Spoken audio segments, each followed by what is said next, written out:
আসসালামু আলাইকুম। ১২-১৪ হাজার টাকা দামের স্মার্টফোন বলতে আমরা বুঝি ওয়াটার ড্রপ নচ থাকবে, পিছে বড় একটা ফিঙ্গারপ্রিন্ট সেন্সর থাকবে। It looks like budget smartphone. But Infinix hot 40i হয়তো এই রুলসটাকেই পরিবর্তন করতে চলেছে। বাংলাদেশে অফিসিয়ালি লঞ্চ হয়ে গেল ইনফিনিক্স হট সিরিজের আরো একটি স্মার্টফোন হট 40i, যেটির মূল্য রাখা হয়েছে ১৪,০০০ থেকে ১ টাকা কম। ফোনটি মোবাইল লিজেন্ডস ব্যাং এর সাথে কোলাবোরেশন করে কাস্টম ডিজাইনের একটা বক্স নিয়ে আসছে, যেটা দেখতেও কিন্তু বেশ ভালোই লাগছে। এই বাজেটে ওয়াটার ড্রপ নচ সরিয়ে কনসোল ডিসপ্লের সাথে সাইড মাউন্টেড ফিঙ্গারপ্রিন্ট যেমন ইউনিক, তেমনি ব্যাক প্যানেলটা আইফোনের মতো করা অনেকটা কমন হয়ে গেছে। কেমন জানি সব কোম্পানিগুলি এখন এই কাজটা করছে। তবে দেখতে যে খারাপ লাগছিল তা কিন্তু না, একদমই নিট অ্যান্ড ক্লিন রাখার চেষ্টা করা হয়েছে। সাথে ছোট্ট করে ইনফিনিক্সের ব্র্যান্ডিং আছে, যা আরো বেশি সুন্দর লাগছিল। প্লাস্টিক, তবে হ্যাঁ, ম্যাট ফিনিশিং গ্রুভ টেক্সচার হাতের ছাপ খুব একটা পড়বে না। প্লাস্টিকের বৈশিষ্ট্য কিন্তু স্ক্র্যাচ পড়া, খুঁচা লাগলেই দাগ পড়ে যাবে, এজন্য সাথে দেওয়া সফট কেসটি ব্যবহার করাটাই বেটার। ফোনটি ৮/১২৮ জিবি ভেরিয়েন্টে লঞ্চ হয়েছে, যেটি 4টি কালারে পাওয়া যাচ্ছে। আমার হাতে রয়েছে একটি কালার, যেটির কালার নেম হলো স্টারলিট ব্ল্যাক। আরও বাকি 3টা কালারের ছবি আমি স্ক্রিনে দিয়ে দিব। যেহেতু ফোনটি বাংলাদেশে অফিসিয়ালি লঞ্চ হয়েছে, তাই বক্সের ভিতরে আমরা পেয়ে যাচ্ছি 12 মান্থসের ওয়ারেন্টি কার্ড, রয়েছে একটি সফট কেস, 80 ওয়াটের চার্জার, 30 ওয়াট দিলে খুব একটা খারাপ হতো না কিন্তু। আরও রয়েছে একটি type C USB cable. Infinix আবার এই ক্যামেরা কাটআউটটাকে সাজানোর জন্য ডাইনামিক আইল্যান্ডের মতো ব্যাপার স্যাপার ঘটিয়েছে, যেটা তারা নাম দিয়েছে ম্যাজিক রিং, এবং যেটা জোস লেভেলের ভালো লাগছিল। কেননা এই বাজেটে যখন ওই জিনিসটা সামনে পপ আপ হয়, দেখতেই একটা ভাব লাগে মনের ভিতরে। তবে আর একটা জিনিস, এটা হয়তো ভালোভাবে ঘাটাঘাটি না করলে আমি বুঝতেই পারতাম না যে ফ্রন্টে ক্যামেরার পাশাপাশি রয়েছে একটা ফ্ল্যাশ লাইট। ক্যামেরা বামটা খুব একটা উঁচু ছিল না, টেবিলের উপরে রাখলে অসুবিধা হচ্ছিল না।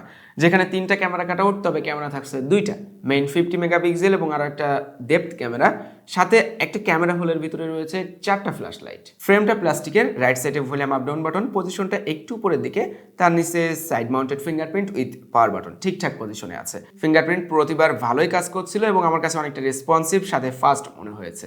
একদমই নিচে রয়েছে স্পিকার গ্রিল, পাশে টাইপ সি পোর্ট, তার পাশে মাইক সেন্সর এবং একটি অডিও পোর্ট। লেফট সাইডে সিম কার্ড ট্রে, যেখানে 2টা সিম কার্ড এবং একটি এসডি কার্ড স্লট রয়েছে। তবে খুব একটা বড় সাইজের স্মার্টফোন আমি এটিকে বলবো না, বক্সি ডিজাইনের, তবে স্লিম, কর্নারগুলিকে অনেকটা রাউন্ড করা হয়েছে, যে কারণে হ্যান্ড গ্রিপটা বেশ ভালো পাওয়া যাচ্ছিল। সেই সাথে লাইট ওয়েটও বলা চলে। 6.6 ইঞ্চের HD plus IPS console display ব্যবহার করা হয়েছে ফোনটিতে, তবে 90 হার্টজ ডিসপ্লে। 3 সাইডের বেজেলও ছিল বেশ ন্যারো, চিনটা একটু উঁচা মনে হয়েছে, তবে হ্যাঁ ঠিকঠাকই ফুল ভিউ একটা এক্সপিরিয়েন্স পাওয়া যাচ্ছিল, বিশেষ করে এর কনসোল ডিসপ্লের জন্য, যেটা এই ফোনের লুকটাকে পুরোপুরি পাল্টে দিয়েছে। 90 হার্টজের ব্যাপারটা হলো স্মুথ এক্সপিরিয়েন্স, সেই সাথে বেটার টাচ রেসপন্স, এবং এর হার্ডওয়্যার 90 হার্টজকে বেশ ভালোভাবে পুশ করতে পারছিল। তাই app opening, closing, scrolling time বা প্রত্যেকটা ইউআই অ্যানিমেশনের ক্ষেত্রে আপনি ওই স্মুথ এক্সপিরিয়েন্সটা ফিল করতে পারবেন। জানি অনেকে এইচডি প্লাস মানে 720p ডিসপ্লে শুনে কিছুটা হলেও মন খারাপ করেছেন। হ্যাঁ, 14,000 টাকায় আমরা 1080pর একটা এক্সপেকটেশন রাখতেই পারি, তবে 720pর সাথে যখন 90 হার্টজের একটা কম্বিনেশন আসে, তখন ওই জিনিসটাকে আপনাকে বাজেটের কথা মাথায় রেখে স্যাক্রিফাইস করতেই হবে। 720p ডিসপ্লে বলে যে আহামরি খারাপ তাও কিন্তু না, শার্পনেসের ওই ঘাটতিটা আপনি খুব একটা খেয়াল করতে পারবেন না। ইউটিউবে 1080p রেজলিউশনে ভিডিও দেখা যায়। মাল্টিমিডিয়া এক্সপিরিয়েন্স বা ওভারঅল ডে টু ডে ইউজের ক্ষেত্রে ডিসপ্লের কন্ট্রাস্ট রেশিও, শার্পনেস বলেন বা ভাইব্রেন্ট, আমার কাছে ওকে লেভেলের মনে হয়েছে। তবে আউটডোরে এর ডিসপ্লের ভিজিবিলিটি কিছুটা কম ছিল, একেবারে যে দেখা যাচ্ছিল না ওইরকম কিছু না। আপনি দেখতে পারবেন, স্বাভাবিক কাজগুলোও করতে পারবেন, কল রিসিভ করা ধরা সবই করা যাবে, তবে ব্রাইটনেসটা একটু কমতি মনে হয়েছে। হ্যাঁ, ইনডোরের ক্ষেত্রে আবার স্বাভাবিক বেশ ভালোই ইনডোরে ব্রাইটনেসটা আপনি ফিল করতে পারবেন। ইউনি এসওসি T606, এই এসওসিটা আমরা এখন বাজেট স্মার্টফোনে অহরহ ব্যবহার হতে দেখছি। এটার পারফরমেন্স নিয়ে নতুন করে বলার মতো কিছু নাই, এটা গেমিং কেন্দ্রিক কোনো এসওসি না। এই এসওসির পাওয়ার কনজিউম ক্ষমতা বা ওভারঅল স্মার্টফোন ব্যবহারের যে এক্সপিরিয়েন্সটা, সেটা একটা অন্য লেভেলে নিয়ে যাবে বাজেট স্মার্টফোনগুলির ক্ষেত্রে। অ্যান্টুটু বেঞ্চমার্কে আমরা স্কোর পেয়েছি 2,52,900, এতে করে কিন্তু এর পারফরমেন্সের ক্ষমতাটা অনেকটাই বোঝা যাচ্ছে। মাল্টিটাস্কিংয়ে অনেকগুলি অ্যাপ ওপেনিং করে রাখা যাবে, বিশেষ করে 8GB র্যামের কারণে কিন্তু একটা সাপোর্ট পাচ্ছে। ওই জায়গায় আবার 8GB এক্সটেন্ড করা যায় র্যাম, মানে ভার্চুয়াল র্যাম, যদিও ওইটা খুব একটা কাজে আসে না, আমরা সবাই জানি। তারপরেও মেইন যে ফিজিক্যাল 8GB র্যাম, সেটা দিয়ে কিন্তু মাল্টিটাস্কিং এর ক্ষেত্রেও আপনি বেটার আউটপুট পাবেন। এবার আসি গেমিং পারফরমেন্সে। যদিও প্রথমে বলেছি এই প্রসেসরটা গেমিং প্রসেসর না, তারপরেও আমরা গেমিং করতে ভুলি নাই। পাবজি খেলেছি, ফ্রি ফায়ার খেলেছি, অ্যাসফাল্ট 8 এর মতো গেমগুলি ট্রাই করেছি, যেখানে পাবজির রেজাল্টটা ছিল 40 FPS এ খেলা যাচ্ছিল। তবে 40 FPS সবসময় দিতে পারছিল না, সত্যি কথা বলতে একটু ল্যাগি ভাবছিল। আপনি যখন বেশ ফাইট টাইট মুডে থাকবেন, অনেকগুলি এনিমি থাকবে, সেই জায়গায় অসুবিধা হবে। শখের বসে গেম খেলতে পারবেন। ফ্রি ফায়ারে একই রকম পারফরমেন্স, তবে অ্যাসফাল্ট 8 এর ক্ষেত্রে পারফরমেন্সটা একটু বেটার ছিল। ওই জায়গাটা ল্যাগি ভাবটা খুব একটা চোখে পড়েনি। নর্মাল ইউজে এই ফোনে হিটিং ইস্যু নেই একদমই। একদমই কুল। যদি এখন শীতকাল হয়তো খুব একটা বোঝা যাচ্ছে না, তারপরেও হিটিং ইস্যু কিন্তু থাকলে বোঝা যায় ফোন হাতে নিয়ে ব্যবহার করলে।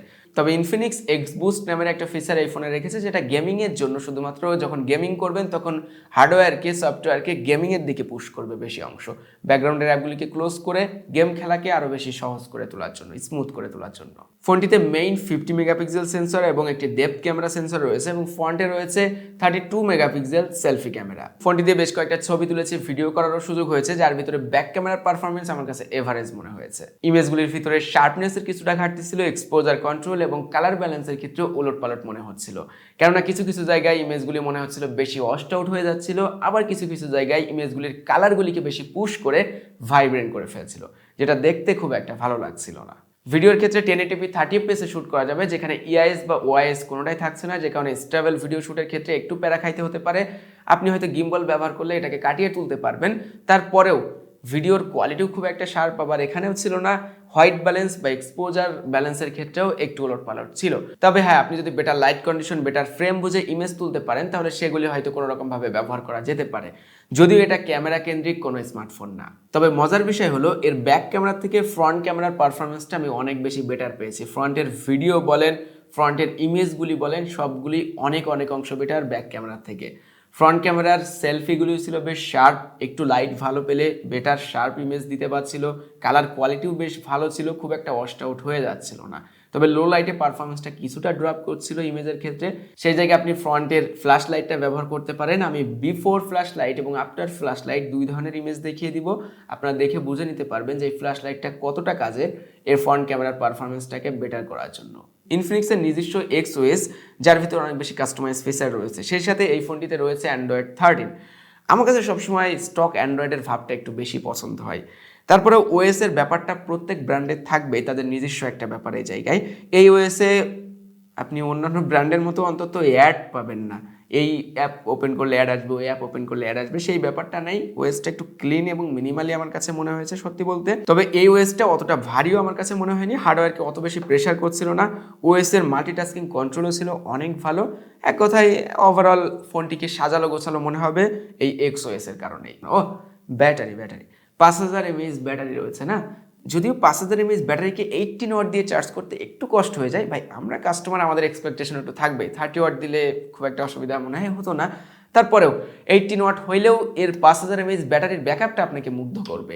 আপনি সারাদিন ইউজ করার পরেও, আপনি না আমি আমার কথাই বলি, সারাদিন ইউজ করার পরেও পরে যে দেখা যাচ্ছে 10-15% রয়েছে রাফ ইউজ করে, আর আপনি যদি নর্মাল ইউজার হয়ে থাকেন তাহলে পরের দিন পর্যন্ত ব্যবহার করতে পারবেন। ব্যাটারি নিয়ে আপনার কোনো প্যারা খাইতে হচ্ছে না। 14,000 টাকা দিয়ে ফোনটি তাহলে কেমন হবে? দুইটা দিক কনসিডার করতে হবে, তাহলে এই ফোনটি আপনার পছন্দ হতে বাধ্য এই বাজেটে। এক হলো গেমিং কনসিডার করতে হবে, দুই ক্যামেরা। বাকি যে দিকগুলো রয়েছে সব দিকগুলাই এই ফোনটি বাজেটে আপনাকে মুগ্ধ করবে, বিশেষ করে পাঞ্চল camera cutout, fingerprint sensor, 5000 mAh এর ব্যাটারি, গুড লুকিং এর এবং ডিউরেবল একটা স্মার্টফোন। এই ছিল আজকের ভিডিও। আশা করি ভিডিওটি ভালো লেগেছে। অবশ্য ভালো লাগলে লাইক করবেন, কমেন্ট করবেন, শেয়ার করবেন আপনার বন্ধুদের সাথে। দেখা হচ্ছে পরবর্তী কোনো ভিডিওতে। সবাই ভালো থাকবেন, সুস্থ থাকবেন। আমাদের নতুন চ্যানেল ঝালটেক সাবস্ক্রাইব করবেন। আর একটা কথা বলে রাখি, এই ফোনটি দারাজে কিন্তু অফারে পেয়ে যাচ্ছেন, তাই ভিডিও ডেসক্রিপশন বক্স এবং কমেন্ট বক্সে লিঙ্ক দেওয়া রয়েছে, চেক করতে ভুলবেন না। আল্লাহ হাফেজ।